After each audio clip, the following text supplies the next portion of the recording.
The first time my own son shut the door in my face, he said, "We'll keep the wedding, just her family," as if I were a stray cat begging for the warmth of a hearth I had once stoked for him. His voice was calm, as if he were reading a grocery list. His eyes looked everywhere but at me. I had stood on their marble steps with my mason jar of folded dollar bills in my bag and my chipped mug, the one with the faded blue flower I'd drunk tea from, every morning for 30 years, cradled like a talisman. I remember thinking, quite stupidly, that he would laugh, that he would call me inside and show me the invitation like he used to show me every small victory. Instead, his words landed like a verdict, and somewhere behind them I heard the terrible clink of coins in my jar, as if they were counting out the last of my patience. How does a mother become a stranger in the house that once held her lullabies? How does a son learn to speak with the sharp politeness of a man who has forgotten the hands that raised him? These were the early tremors before the avalanche, and I shall not pretend I felt any of them coming with the clarity I now possess in memory. No. I felt only the cold of the marble under my shoes and the old ache in my hands where the dozens of mending needles had once dug calluses for the sake of a little boy's trousers. My life had been small, yes, but it had been full in ways that do not add up on paper. Mason jars of coins saved for emergencies, a string of letters tied with ribbon that smelled faintly of lavender, a packet of pearls in a velvet box my husband had given me when our teeth were sound and our hopes were larger than our fears.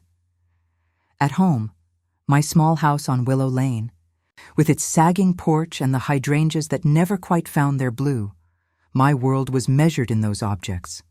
The mason jar on the kitchen counter held the sum of many sacrifices: bus fares skipped, a new coat postponed, jars of stew given up to buy a present for a birthday. The pearls lived in a locked wooden box in the top drawer of my bedside table. Not valuable, no more than costume pearls, but they were my dignity threaded on a string. The chipped mug was my morning oath to myself: survive until the tea cools, and the world will still be there. I had kept every letter my children had written, even the childish scrawls that smudged the pages at the edges. Little things, but each one was a knot in the rope that tied me to a life of love and endurance. My daughter Lillian had married well, and for a long while that felt like the miracle of a poor girl's prayers answered.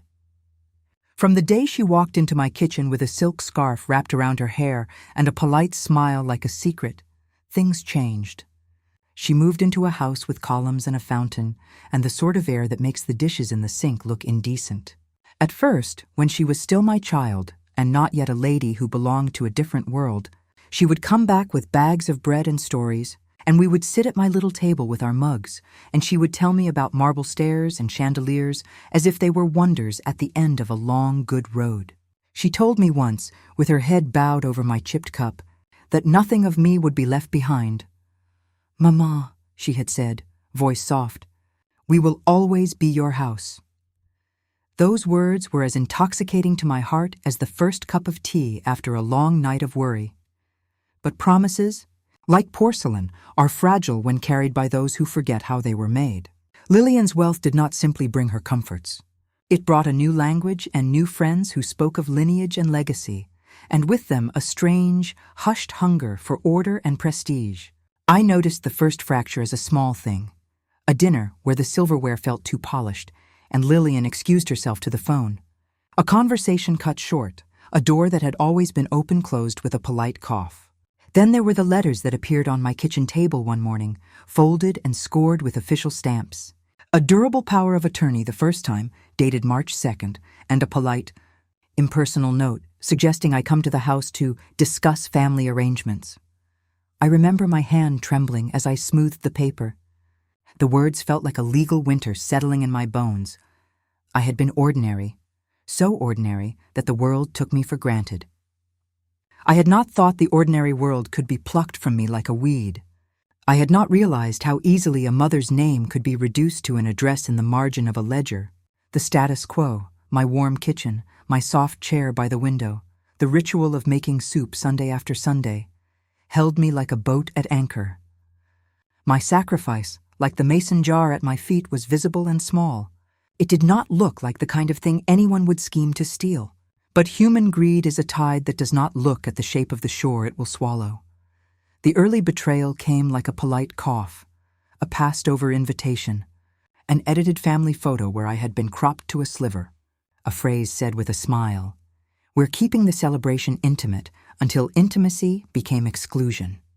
My son Michael, my boy with the ridiculous laugh who once wore his cap sideways and tried to fold paper cranes for me, started to speak with the cadence of someone who had learned to measure kindness in public.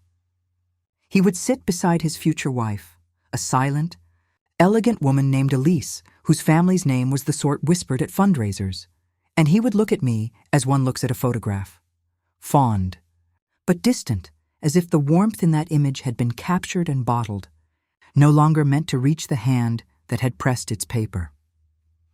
On April 3rd, 2 days before the gala, his fiancée's family insisted upon, a gala that, according to a whispered rumor, would cost about $230,000 and would be attended by faces that checked other faces' pedigrees. My son called and said, "Mama, you needn't bother with the rehearsal. We'll take care of seating. We'll arrange the guest list. It's just simpler that way, simple." The word cut like glass. I could have laughed or I could have wept, but I sat at my kitchen table and traced the old grain of the wood with my thumb and thought about all the things that had been arranged for me over the years. School clothes, a place beside the wood stove, the nights I stayed awake with a fevered child. How had the art of arranging grown into the art of erasing? I had always believed, perhaps foolishly, in the goodwill of family. Even when the first chilly remark was made, "We'll keep the wedding, just her family," I tried to understand. I rehearsed reasons. The guest list was small, there was an issue with the venue, it was a family request.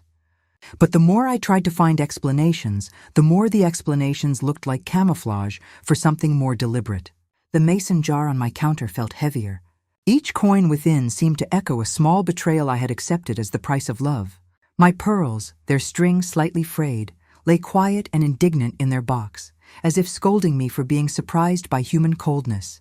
I found myself memorizing small noises in the house, the lock turning on the back door, the soft pad of shoes on marble, the whisper of paper as if some arrangement, some legal arrangement, was being finalized while I was still learning to keep my balance. I went to Lillian first. "Lil," I said, as if the name could make everything lighter, "why am I not on the list?" She looked at me like I had posed a question about the weather. She rested her hand on my arm so delicately, as if my skin might be brittle, and she said, "Mama, you know how these things are." She did not say more, as not saying more was the fashion her life had adapted to. In her house, the portraits on the mantel seemed to look away. The flowers were perfect in a way that mocked my hydrangeas. I remember pressing my lips together until they hurt, trying to pretend that the sting would pass. But it did not. The rising action that followed felt like a slow tightening. Invitations arrived in gilded envelopes with a list of names printed in a font that announced destiny. My name was conspicuous by its absence.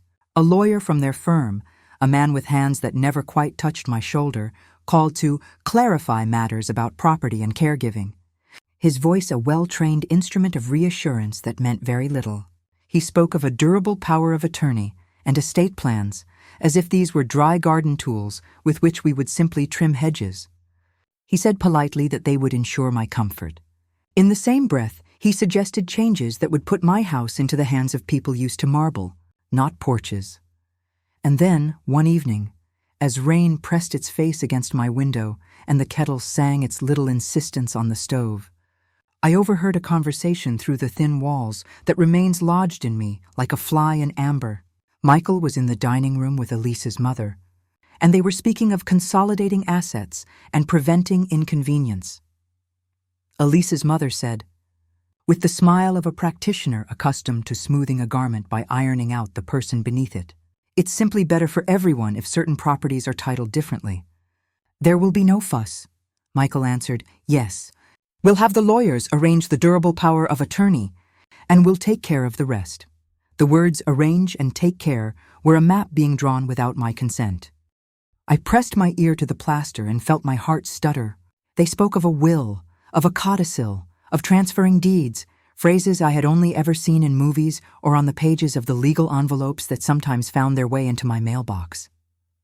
They spoke of dates, May 12th for the signing, the same week as the wedding, and of a trust to be established on June 1st.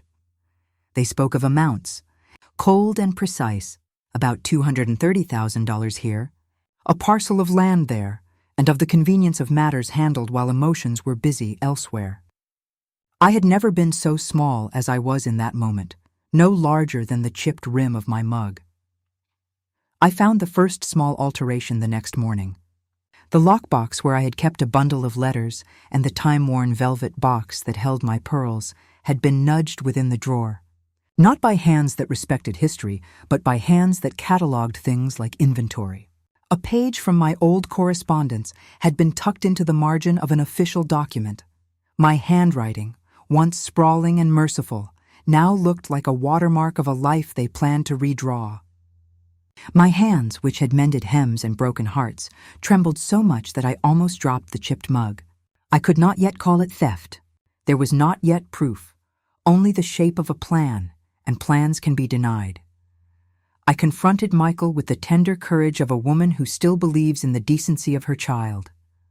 "Michael," I said, as we stood under the same chandelier that had once been a star to him, "what does this mean? Why am I not invited?" He took my hands. He always had delicate hands, and for one suspended second, I thought I would feel the warmth that had raised him. "Mama," he said, voice like a river smoothed by stones, "we thought it would be easier if you weren't caught up in the bustle. Elisa's family is traditional. They prefer their own." He said "we," and the pronoun felt like a betrayal dressed for Sunday. I did not understand then the full instrument they had begun to play. A sheet of paper here, a polite refrain there, a whisper meant to make the rest of us sound like trouble. I only felt the small, accumulating wounds, an invitation that never came, a photograph in which I was reduced to a sliver, a lawyer who smiled as if he bore no witness.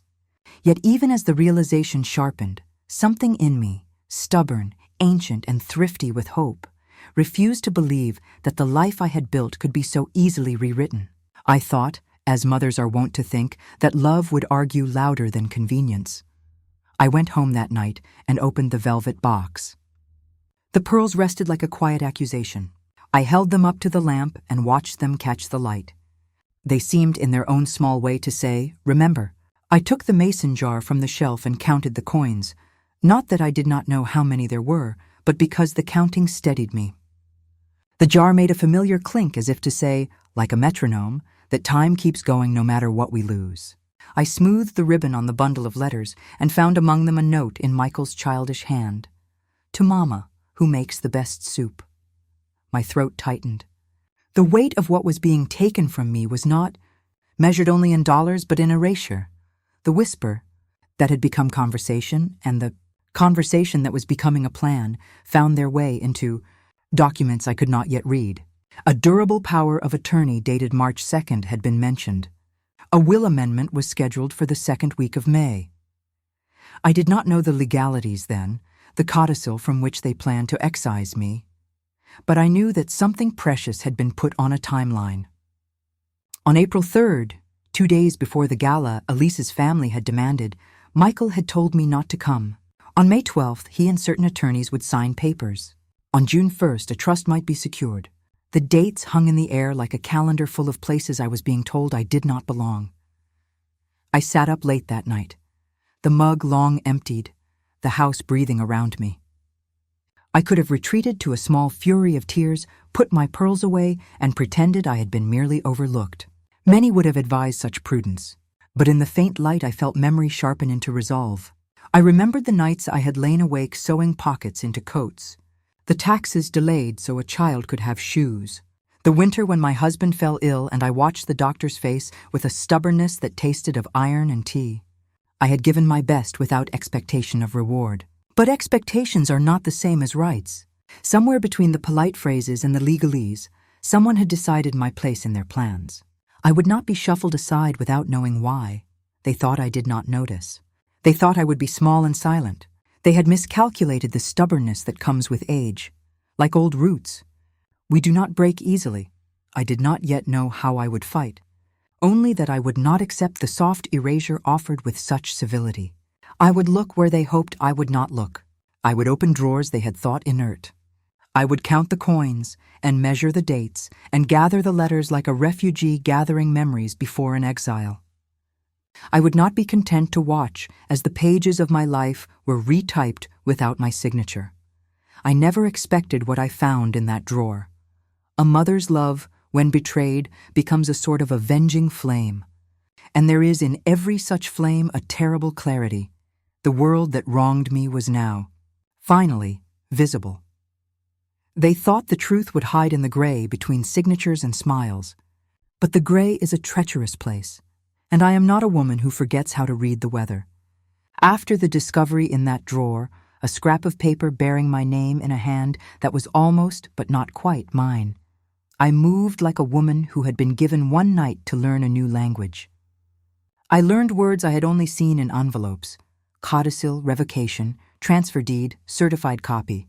I learned the rhythm of their sentences, for convenience, to avoid dispute, for the family's reputation.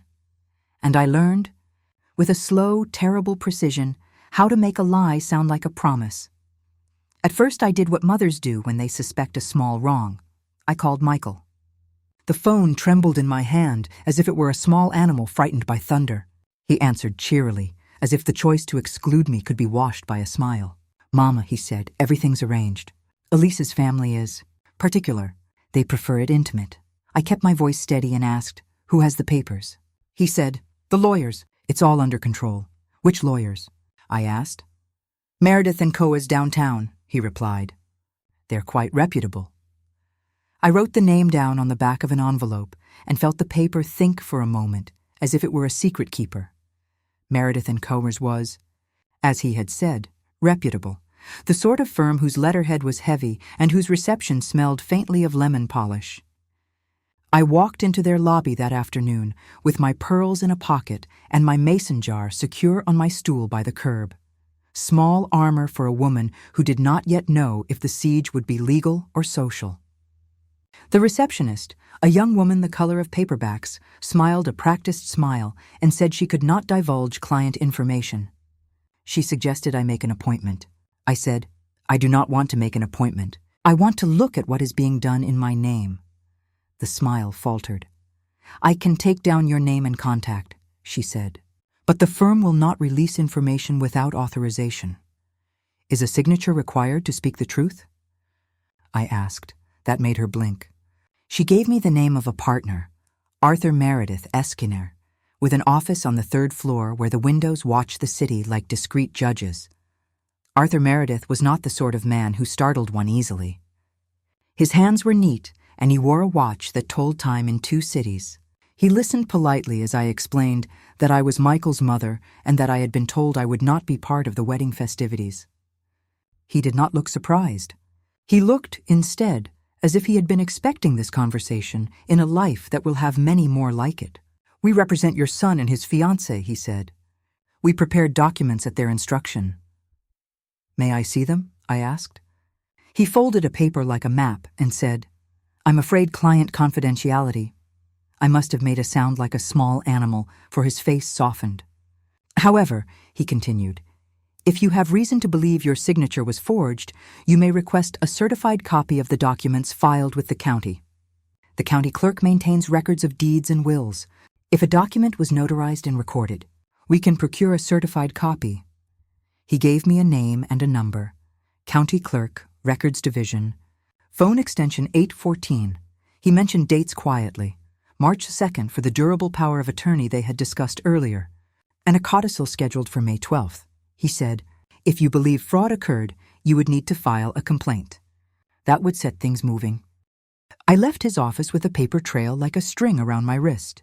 At the county clerk's office, the clerk was a woman with a badge that read E. Patel and a patience like a long river. I told her my name, and when she searched the ledger, her expression shifted in a way that made my chest hitch. "There is a grant deed recorded May 15th, 2025, she said, tapping the screen.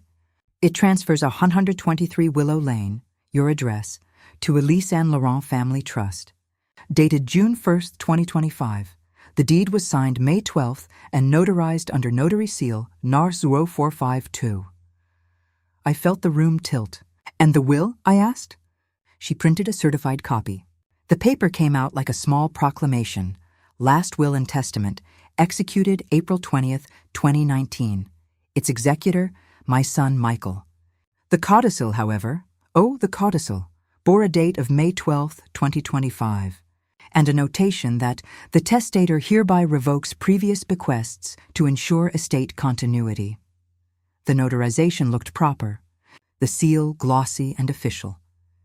I carried those sheets back to my little kitchen and spread them over the table, my chipped mug gathering the ring of the paper like a witness. The ink was neat and efficient. The signature that purported to be mine, a looped, scrawled name, made my hands ache to the point of nausea. I had signed my name hundreds of times, for school forms and for bank withdrawals and for the receipt of a parcel. My handwriting had a character, a small choreography. This was not it. My children had been taught the value of neatness. Someone had taught themselves to trace a grandmother's signature. I took the papers to Harriet, my friend since the days our children shared crayons and scraped knees. Harriet had once been a notary public. She had a little blue stamp on her shelf and a knowledge of ink and authority that can make or unmake the world. She met me with a thermos of coffee and the kind of curiosity that is brave and kind. "Show me," she said, and I watched her study the ink as if she were reading the back of a teacup. She traced the strokes with a finger. "This is practiced," she murmured. "There are signs of mechanical reproduction. See how the downstrokes are clipped? And this pressure is inconsistent with your usual hand." She said the right words, as if pulling thread from a seam. "You might have been forged," she said. And the single word landed with a clarity that made my breath catch. I did not yet know how to take a world that smelled of lemon polish and turn it into a stage for justice, but Harriet did. She introduced me to a young paralegal she knew, a woman named Sophia, who worked at a small legal aid clinic downtown. Sophia believed in small people, which is to say she believed in justice. She said, "We can get a handwriting expert, and we can subpoena bank records if the transfer of the deed included payments." The first thing I felt was an exotic relief, as if someone had opened a window in a room that had been closing. The second thing I felt was dread. They would know I had been counted out. The paralegal dug into the records and found things that made the blood in me turn cold and then burn. The deed transfer for 123 Willow Lane contained a wire transfer receipt dated June 1st, 2025 for $230,000 from the Elise and Laurent Family Trust into an escrow account. The account number was partial on the receipt, but the sum was unmistakable. There was a notarized affidavit from a Dr. Samuel Herrera dated May 10th, 2025, asserting incapacity due to cognitive impairment. Dr. Herrera's letterhead bore the stamp of a clinic I had never visited. The clinic, when contacted, said they had no records of me as a patient. Someone had crafted a medical opinion like one crafts a mask, and that mask had been used to hide me. I sat with these papers for a long time, the house listening like it had ears. I read the affidavit again and felt the timbre of the words. Patient exhibits diminished cognitive ability. Recommends limited decision-making capacity. It was clinical and cold, and it smelled of a conspiracy hatched behind clean hands. I had lived my life making tea and mending sweaters and reading the Bible of my marriage in thin light. To be told that my mind was failing, in a written voice that had not observed me, was to be declared invisible. I kept finding smaller betrayals that felt like the serrations of a larger blade. A check from Elise Ann Laurent Family Trust, made out to Meredith and Coburn Escrow for $5,000 dated May 20th. An email printout from a Christine Laurent to Arthur Meredith on April 15th, instructing finalize the revocation codicil with a notation, once in place, proceed to record deeds. The web had become a net. I thought about confronting Michael again, or Lillian, but the first confrontation had been soft as a polite cough and had not reached their conscience. This required an instrument more substantial than tears and pleas. Sophia suggested we seek a temporary restraining order to prevent the trust from accessing funds pending examination of the documents. "We need proof of forgery," she said. We need an expert on notarization, and we'll need to subpoena the notary's records for seal, Babur 0452. She moved with legal speed, and in legal speed, we filed an emergency motion on June 10th to place a hold on any further disbursements from the Elise Trust. The court date was June 18th. I remember the date because in the slow motion of my life, those days became landmarks. June 1st, the trust's founding. June 10th, our motion. June 18th, the hearing. Each date was a rung on a ladder I had not asked to climb. At the hearing, Arthur Meredith's suit looked impeccable. He moved as a man accustomed to moving things, documents, people's expectations, time.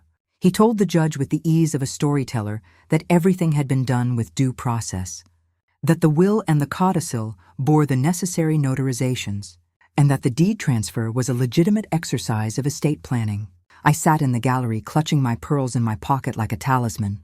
Sophia sat beside me with a file thick with photocopies, and Harriet held my hand so tight that I felt the tremor of her own fear.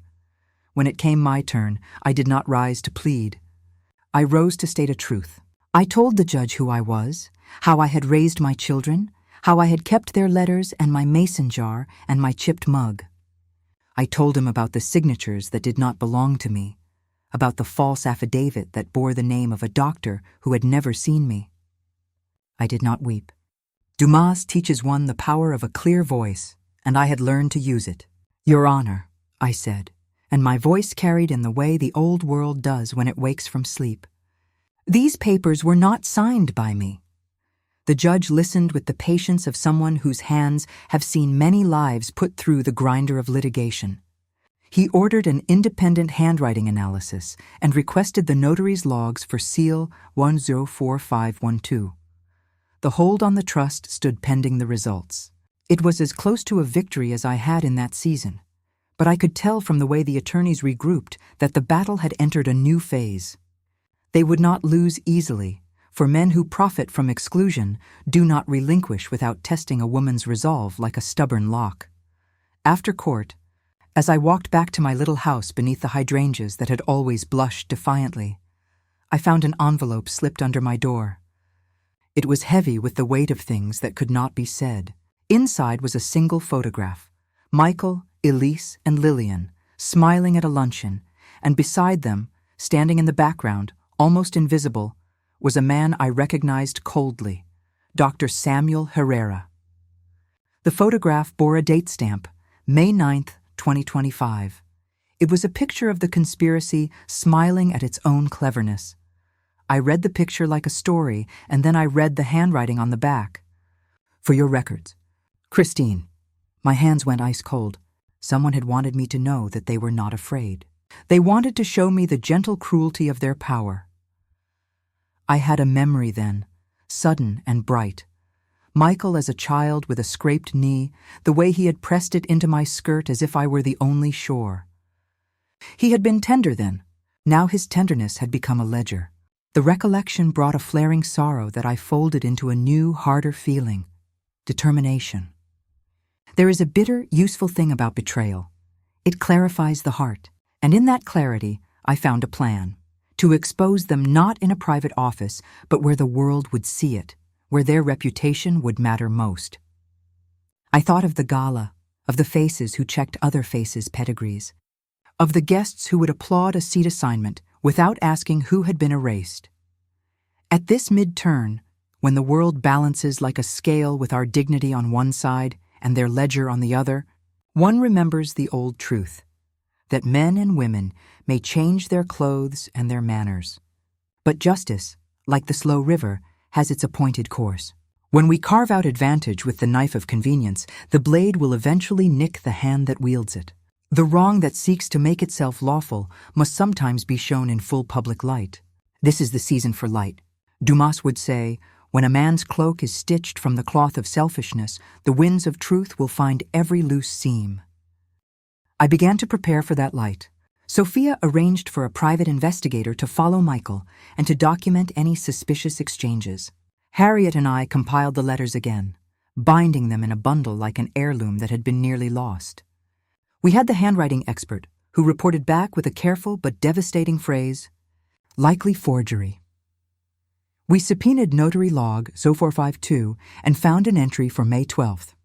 But the notary's signature did not match the official clerk's copy, and the logbook showed the notarization stamp had been applied 15 minutes later than the time the signer purportedly left. The discrepancy was tiny, but the law is a net made of small knots. It catches even the sleekest fish if one knows where to throw it.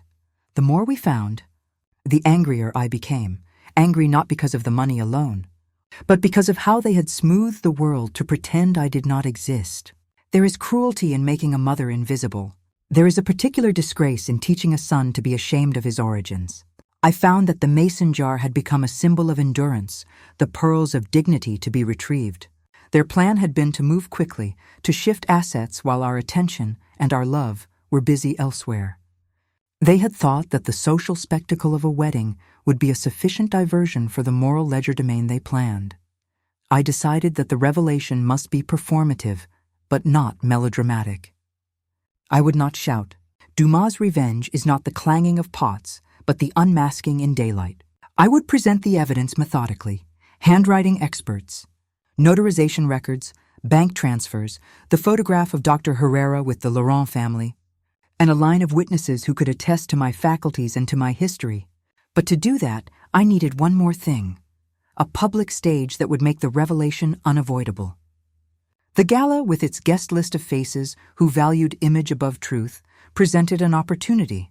If I could interrupt that event with evidence in hand, it would be a spectacle they could not smooth over with a lawyer's hand. The problem was practical. How does an old woman, with a mason jar and a chipped mug, gain entrance to a gala that had explicitly barred her? The answer arrived through a kindness as unlikely as it was fitting.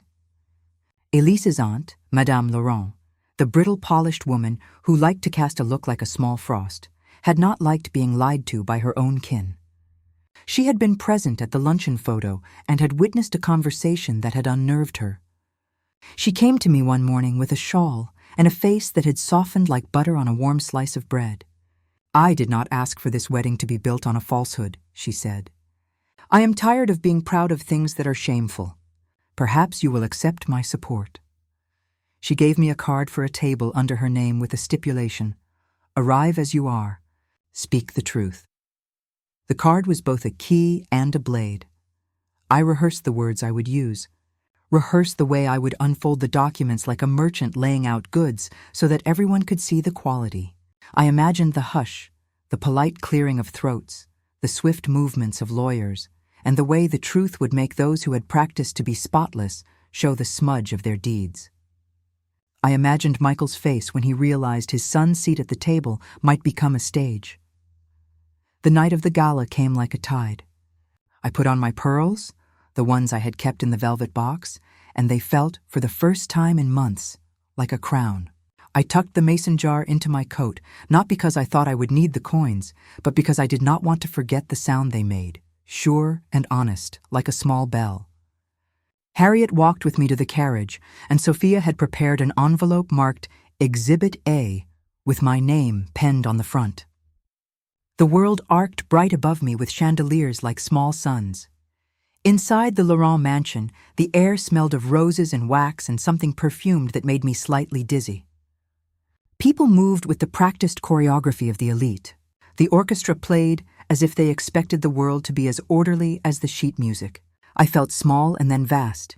All those years of making soup and sewing and pressing my life flat, like a map, had come to this moment of stepping on a stage. I waited until the band paused, until the patriarch of the Laurent family gave the sort of toast that was all warmth and glass, and then I stood. "Excuse me," I said, and the room turned like a plate. Michael's face froze. Elise's eyes narrowed. They had not expected me even with an invitation. They had not imagined their papers could be so loud.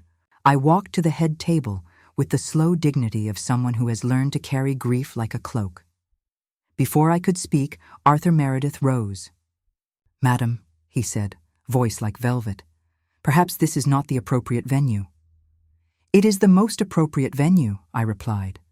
"I am here because the very papers that will determine where my home goes were not signed by me." I placed a stack of documents on the table and pushed them toward him like a declaration. They were looking at the papers as if the letters themselves were a scandal. The orchestra had gone quiet, and a dozen cell phone lights began to bloom like curious fireflies. I had the handwriting expert's report, the notary log discrepancies, the wire transfer receipts, and a photograph tucked at the bottom that showed Dr. Herrera sitting very comfortably with Elise's mother and Michael, laughing as if at a private joke. I watched as the first ripples of recognition and then fear passed over the faces clustered at the table. I had rehearsed the words for this moment. These documents are forged. The deed to 123 Willow Lane was transferred under false pretenses on June 1, 2025.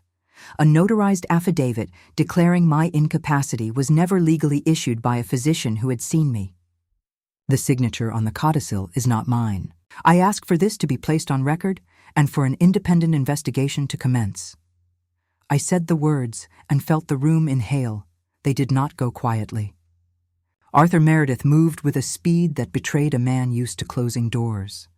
"Madam," he said, "such accusations—" He did not finish. I had expected him to try to smooth the scene, but someone else beat him to it. A figure from the back who stepped forward with a camera in hand. "We captured it," he said. "We have it on video." The video showed the photograph being taken on May 9th, showing Dr. Herrera in the company of the Lawrence. The notary log's discrepancy, when his assistant read it aloud, sounded like a small fissure in a dam. And then, as if the world wanted to raise the stakes once more, a man in a suit, a man with the visage of a notary clerk, walked up to the table with a phone in his hand. He had a recording. He said, "I was asked to notarize a signature on May 12th at 9:15 a.m. by a woman who identified herself as Margaret Ellis." A silence fell like a curtain. "Margaret Ellis," I echoed. "That is not my name." For a heartbeat, I felt the old, familiar panic, the sense that the room had been constructed to make me small. Then something steadied in me like a keel.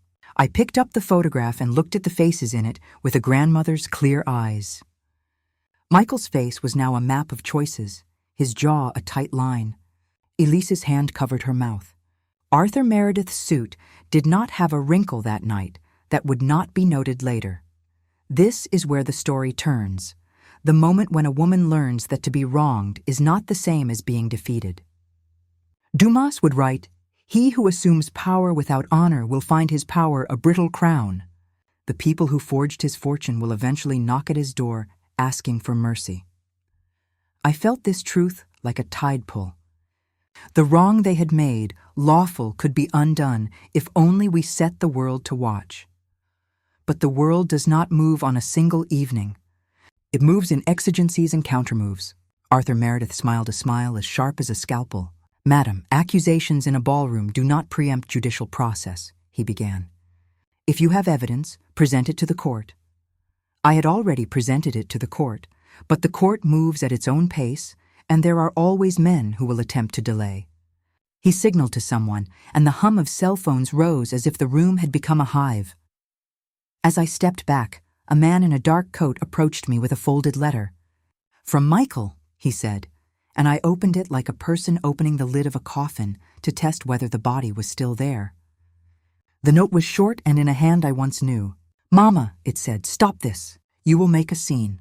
There are consequences." It was not signed, and yet it carried a weight I recognized. This was not a plea, but a threat. I felt something crack inside me. Not the brittle fracture of despair, but the slow breaking of something that had pretended helplessness. They thought the air would settle.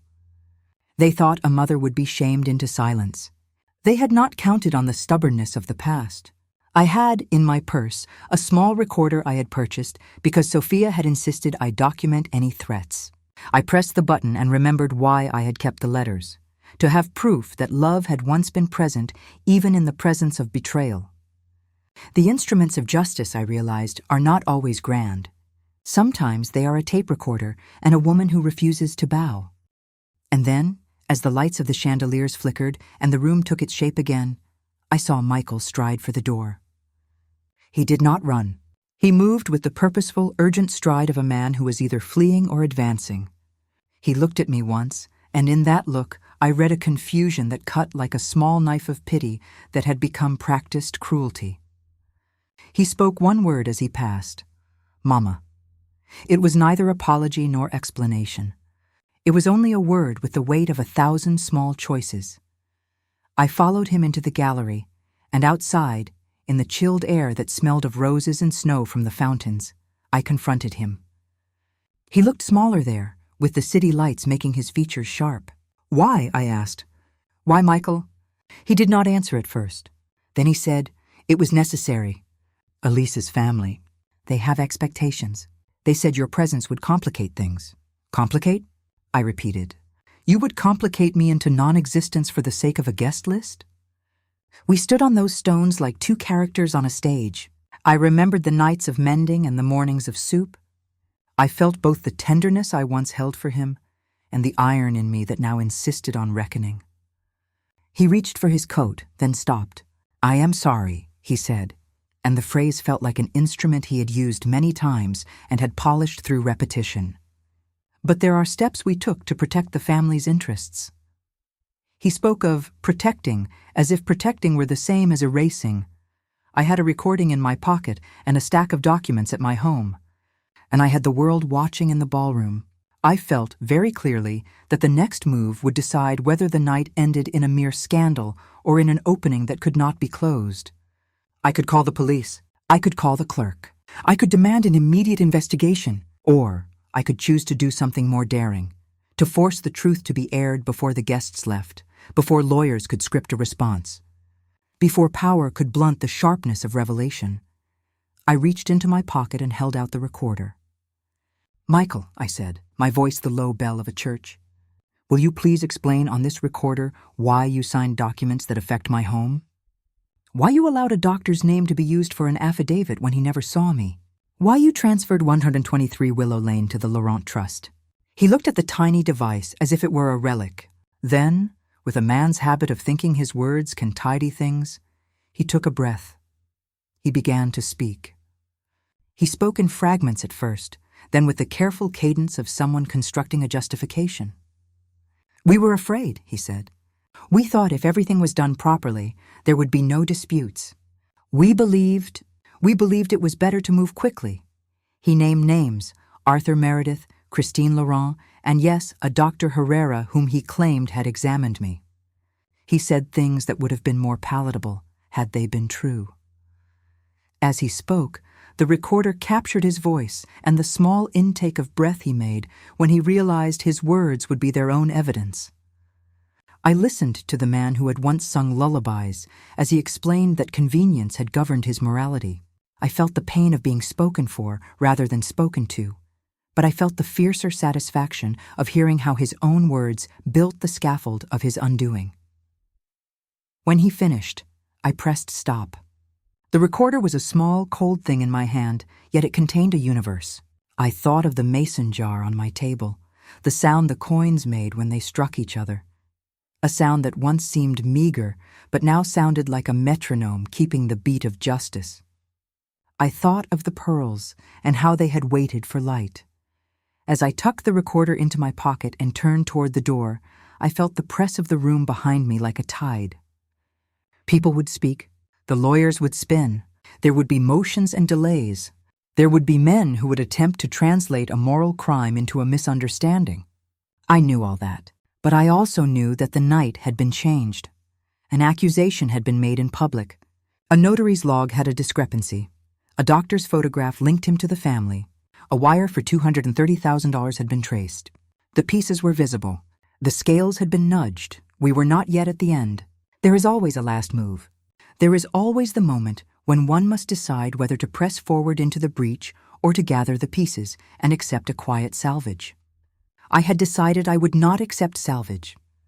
I opened the door and walked out into the night, the recorder in my pocket and the pearls at my throat, feeling the angle of fate shift as one might feel a chimney's draft change.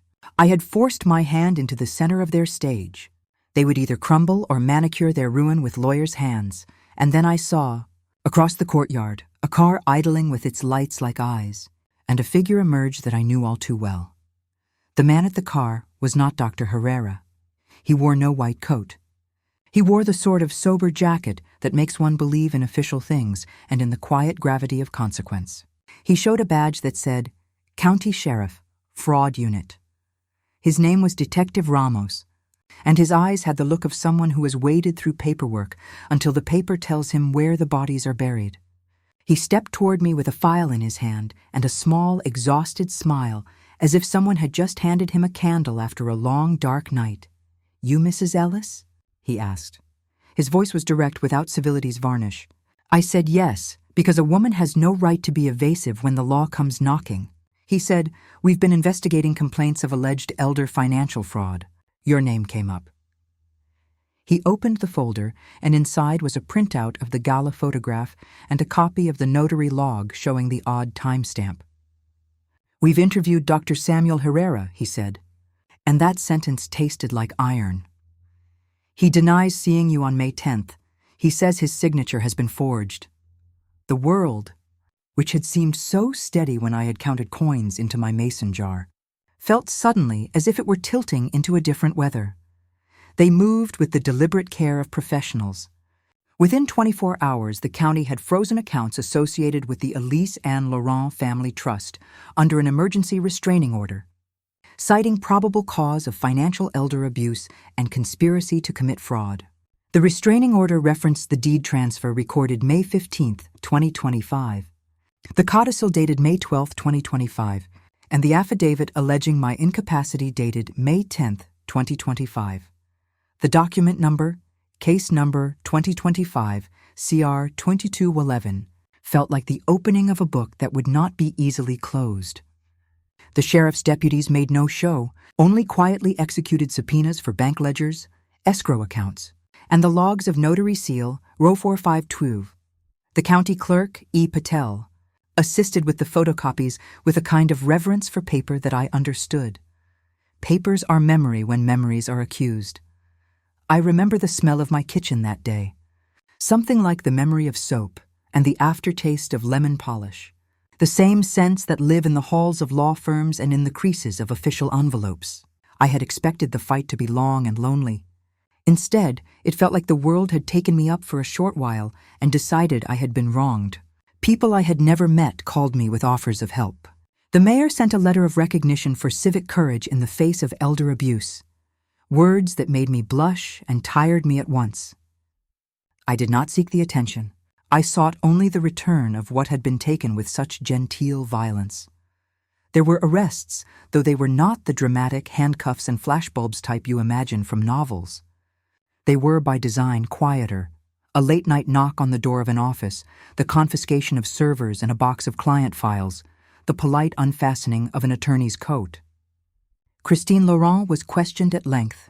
Arthur Meredith was served with a subpoena and later suspended pending an inquiry by the State Bar Association. Dr. Herrera surrendered his credentials to the medical board pending investigation. The notary whose seal bore 04512 resigned, telling investigators he had been misled. The notary's resignation read like a small, shivering confession in that world where people live by their seals. They had thought that money and a polished ledger would smooth all difficulties. They had not counted on the stubbornness of a mason jar and the slow, determined work of friends who believed in letters as evidence. My son Michael, who had thought that removing me from the guest list would be an act of kindness, found himself in the strange position of being both accused and accuser, both betrayer and witness. He sat across from me one afternoon in the dining room of my house, the hydrangeas outside making the glass panes bluer than their usual gray. "I thought it was for the best," he said, hands folded. He looked tired in a way that was almost like repentance. There are many shades to that word. Repentance can be the true thing or a gentle performance. "We thought you would be embarrassed. Elise's family has standards." He used the word standards as if it were a shield. "Standards," I said, "are not excuses for stealing a mother's home." The sentence was blunt, but sometimes bluntness is the only medicine. He cried then, the kind of crying that is not theatrical, but the honest tear of a man who has suddenly been given the ledger of his choices and realizes his arithmetic was wrong. He apologized in halting pieces. "I didn't mean to hurt you. I thought I was protecting the family. I listened to him, my hands on the table where the wood remembered all the meals I had made for famine and plenitude alike. I forgave him in pieces and withheld forgiveness in pieces. What I forgave was the boy who once fetched my slippers.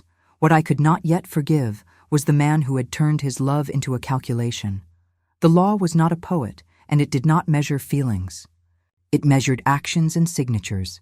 The forensic handwriting analyst's report arrived with the clean clarity of someone who examines bones. The expert had concluded with statistical confidence that the signature on the codicil did not originate from Mrs. Margaret Ellis and that the notarization process had been manipulated. The bank produced a wire transfer dated June 1, 2025, in the amount of $230,000 moving from the Elise Trust to an escrow account at Meridian Escrow Services. The escrow was later directed to a renovation project on Elise's family estate. There is a moral hunger in seeing how someone's house is spent on another's luxury.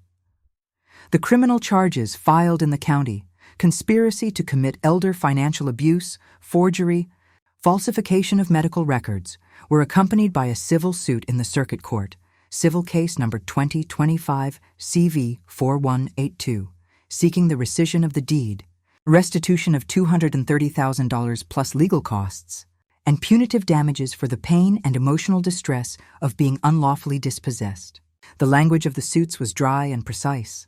The language my heart used was not dry. It called them by names I had once whispered into quilts and into prayers.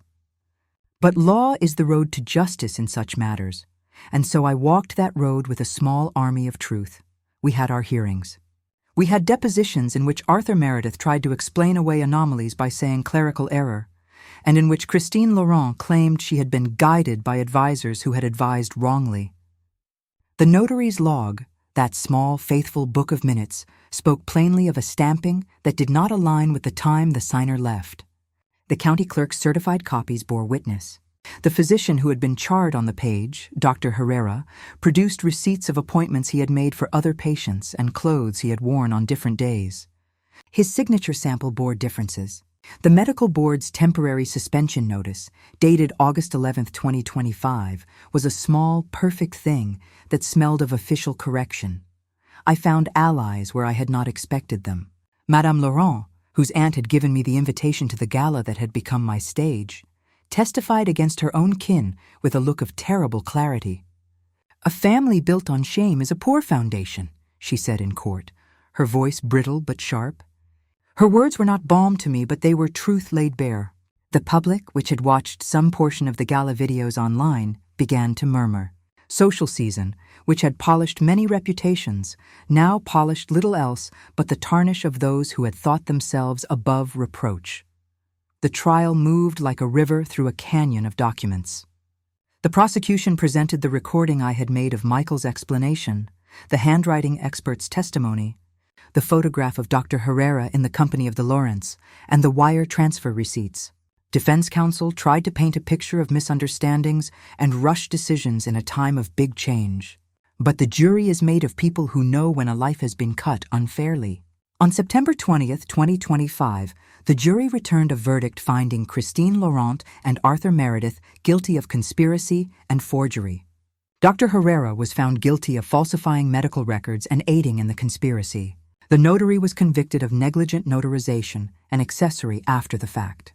The judge, Ana Morales, ordered restitution of $230,000 plus $12,500 in legal fees and $10,000 in punitive damages to be paid to me, and sentenced the principal conspirators to a term of community service, probation, and mandated public apologies. Some were stripped of licenses. Some were not allowed to hold fiduciary roles for a decade. Their names would not be scrubbed clean by polish. The courtroom was not an operatic stage, the way Dumas might imagine it. It was fluorescent and formal, yet the verdict had the operatic quality of rightness. As the bailiff read the verdict, I felt something unlatched inside me like a long-locked door. The house at 123 Willow Lane was ordered to be reconveyed, the deed to be rescinded as of the date of the original transfer.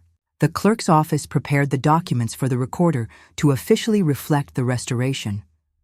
There is power in ink, and power in the reversal of ink, placed through deception. When the judge spoke of the cruelty of stealing from an elder for the sake of social convenience, I saw some of those who had plotted look small as children who have been caught with jam on their faces. They would have to live with the shaming of their names in the parish of public record and with the practical consequences of restitution. I do not take delight in the humiliation of others. Dumas teaches us revenge as a refined instrument. Not vulgar pleasure, but I cannot deny the satisfaction of watching justice perform the tidy, necessary task of returning what was stolen. There were private reckonings, too. Michael came to me, his hands empty of excuses. He had to face what men at his age sometimes forget, that moral debts do not disappear when ledger lines are fine. He agreed to sign an agreement recognizing the wrong and voluntarily reassigning his portion of inheritance rights to me in a formal codicil that he signed in public before my attorney and the county clerk. He began, slowly, awkwardly, to rebuild trust in ways small and tender, by calling on Sundays, by bringing me bread, by asking for recipes he had once loved. We spoke often of what had gone wrong. I forgave him in increments, for forgiveness is practical and not absolute. It is work, and like mending, it has seams. Elise and Christine, whose social invitations had once fluttered like proud flags, found that glitter rusts when it rests on tawdry foundations. The social registers that had once counted them as desirable faces moved on to other names. People who had once attended their luncheons now turned down invitations. Reputations are, in this small world, part of currency. Arthur Meredith's name was placed under review by the state bar, and his disbarment hearing loomed. Dr. Herrera's license hearing resulted in suspension. Small as those corrections may seem, they were corrections nonetheless. The law had its slow, steady gavel, and in that gavel we had found our ally. Yet the sweetest justice was quieter. I slept in my own bed the first night after the deed was restored and listened to the house breathe like a grateful thing. The hydrangeas pressed their faces against the window as if to sniff the air for news. The mason jar went back onto the kitchen shelf, and the pearls returned to their velvet box, though now they rested like a crown on aged velvet. I found some odd pleasure in the way the chipped mug felt in my hand that morning. It was as if ordinary objects, which had been a ledger of my life, could be read again for their true meanings. There is one truth I learned that autumn. People may try to tidy away those who inconvenience them, but the truth has a habit of coming back.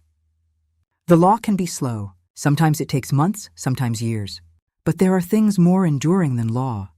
There is the stubbornness of memory and the noise of a mason jar, and these make the truth audible. Dumas would say that the world is a stage on which vanity is often exposed by the very instruments it uses to hide. When men wrap cruelty in the cloak of propriety, they are merely making themselves ready for a public unmasking. Yet for all the formalities, the satisfied signatures, the restored deeds, the judge's pronouncement, there remained the quieter stitching, rebuilding the table where we would eat, the nights I would wait up to make tea for a child who had once been a child again, the small rituals that repair trust. Justice returns what was stolen. It does not erase the memory of betrayal. So we continued to live with our scars, but we wore them less like shame and more like maps toward better care. There was a final scene, small and human, that I keep for my private heart. On a crisp morning in October, Michael brought his infant daughter, my granddaughter, to visit. She was small and fierce, with the same stubborn chin her father had as a boy. He sat on the porch step with me and asked if I would teach his daughter my soup recipe. She should know, he said quietly, where she comes from. I showed her how to pinch dough with her thumb and forefinger the way my mother had taught me. In that act, in teaching the recipe of lineage, something like repair took place. The pearl and the jar had not only bought me my house back, they had bought me the time to teach another child how to make soup and how to know her grandmother. There are moral edges to our tale that Dumas would admire and warn about. When men sell their conscience for the gloss of society, they find that the gloss peels. When they build their houses of convenience, the storms of truth will find the cracks. I would add that mercy in the aftermath is also a strength, not a softness. We must teach our children the dignity of small things. We must keep our letters and our jars and our mugs, not because they are valuable to others, but because they anchor us to a life that cannot be rewritten without our consent. Dumas might have said, "The greatest revenge is to live well after the wound. The greatest justice is to demand that the wound be acknowledged." The resolution for me was not merely legal. It was moral and domestic. The court ordered restitution, the deed was restored, and the defendants were held accountable. My name appeared again in the guest list of the small family dinners that mattered, not because the guests were fashionable, but because I had decided to invite them. I regained my independence not only in title, but in spirit. The mason jar sat on my shelf like a small drumbeat of endurance. The pearls lay by my bedside like a constellation I could touch. If you listen to old people, you will hear that life gives lessons in small packages. Mine arrived in the filings of a county clerk and in the clink of coins. It arrived in the kindness of a not-so-distant relative who could not abide falsehood, and in the small legal courage of a paralegal named Sophia and a notary friend named Harriet. It arrived in the public unmasking at a gala and the quiet mending at a kitchen table. Justice was not instantaneous and it was not perfect, but it was real. Now, if my story finds its way to you, take this small counsel. Keep your letters, save your mason jars. Remember the way a chipped mug fits into a hand. Teach your children to carry dignity like a coat, not a ledger. Do not let anyone tell you that convenience justifies erasure. When the world tries to file us away, let us first file our own histories where they can be seen. If my story touched you, pass it on to someone who needs courage. Share it, comment with your thoughts, and if you would like to hear more of these old truths, because an old heart has many more stories yet, subscribe. I have learned that the loudest justice can be the quietest life renewed, and I will sit by this window as long as I am able, pouring tea into the chipped mug and waiting to tell you the next thing I have learned.